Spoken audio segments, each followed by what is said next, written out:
Warahmatullahi wabarakatuh. Alhamdulillah, segala puji bagi Allah Subhanahu wa taala, dan selawat beriringan salam kepada baginda Nabi besar kita Sayyidina wa Maulana wa Habibina Rasulullah Muhammad Rasulullah sallallahu alaihi wasallam. Baik, kali ini kultum 5 menit ini kita akan membahas tentang pengobatan non medis. Baik. Banyak dari kita ada yang sebahagian diuji oleh Allah dengan sakit non medis, yaitu sakit gangguan jin, sihir, ataupun santet lah kalau bahasa pada umumnya ya.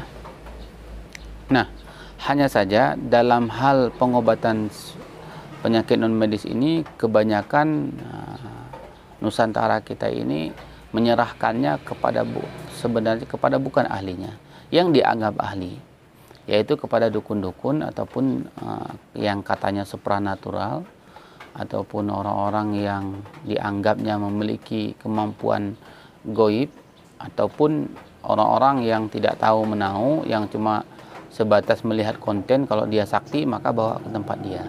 Padahal konten sakti-sakti itu adalah konten double, alias konten yang bohongan, yang pura-pura begitu ya. Nah, lantas harusnya bagaimana kita menyingkapi bahwa ketika kita ada gangguan non medis, harusnya kita bagaimana menyingkapinya? Ya, tahap dasar yang pertama adalah jangan datang ke dukun. Ya, karena sebagaimana kita tahu bahwa kalau kita datang ke dukun tidak terima sholatnya 40 hari 40 malam, atau bahkan kita bisa melakukan kesyirikan karena dukun, atau mungkin kita ditipu. Dan itu sudah saya bahas, dan nanti mungkin akan saya bahas lebih dalam lagi tentang ruginya kita mendatangi dukun.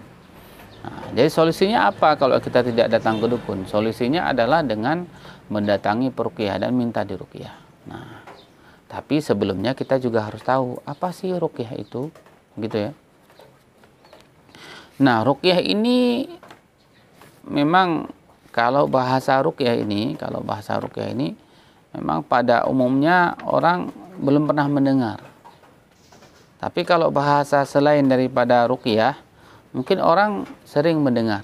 Ya, misalnya kalau saya katakan, pernah dengar nggak rajah ke dalam bahasa Aceh? Pernah dengar nggak disuwu kalau dalam bahasa Jawa gitu ya? Pernah dengar nggak kalau disembur? Nah, mungkin disembur, disuwu, kita pernah mendengar. Sebenarnya itulah ruqyah. Seperti itu ya. Kita harus pahami dulu, ruqyah itu sebenarnya adalah bacaan-bacaan yang dibacakan kepada orang yang sakit dengan berharap agar orang sakit tersebut itu sembuh. Sederhana kan ruqyah itu. Nah, hanya saja di sini di dalam Ahlus Sunnah wal Jamaah, bacaan-bacaan itu harus jelas bacaannya. Apa jelasnya? Al-Hafiz Ibnu Hajar menyampaikan bahwa bacaan itu terdiri daripada bacaan Al-Quran, ya, bacaan Al-Quran, kemudian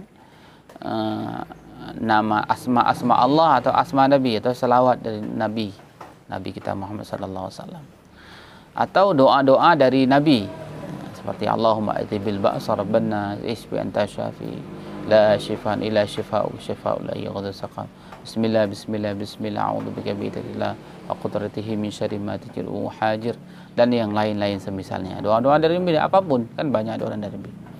Nah, kemudian doa dari diri kita, dan yang paling penting jangan meyakini dengan doa-doa itu semata-mata dengan itulah yang menyembuhkan. Tapi kita harus ada dalam hati kita, dalam tauhid kita, bahwa itu hanya adalah sarana saja yang menyembuhkan adalah Allah. Wa idza maritu fahuwa yashfi. Jadi ruqyah itu mudah ya. Jangan takut ya. Kalau ruqyah jangan. Tapi kalau raja saya mau. Saya nggak mau ruqyah. Tapi kalau saya su'u, saya mau disu'u.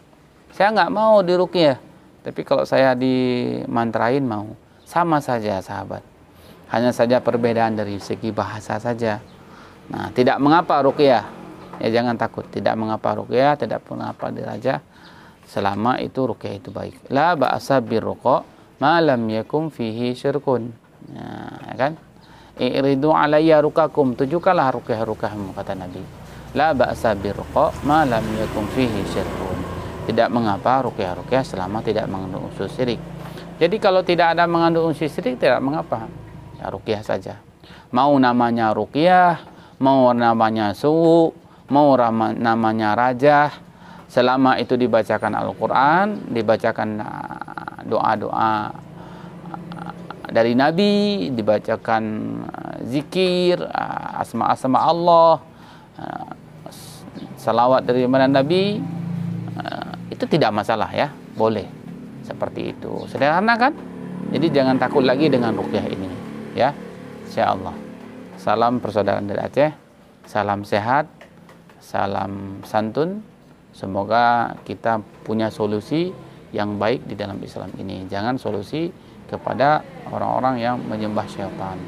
Kita cari solusi kepada yang menyembah Allah saja ya. Semoga sehat, semoga yang sakit non medis segera menemukan ruqyah atau segera melakukan ruqyah mandiri. Mudah itu semuanya, insyaallah. Ikuti saja pembahasan ini. Nanti kita akan bahas pelan demi pelan, episode demi episode, insyaallah semua bisa melakukan ruqyah mandiri. Assalamualaikum warahmatullahi wabarakatuh.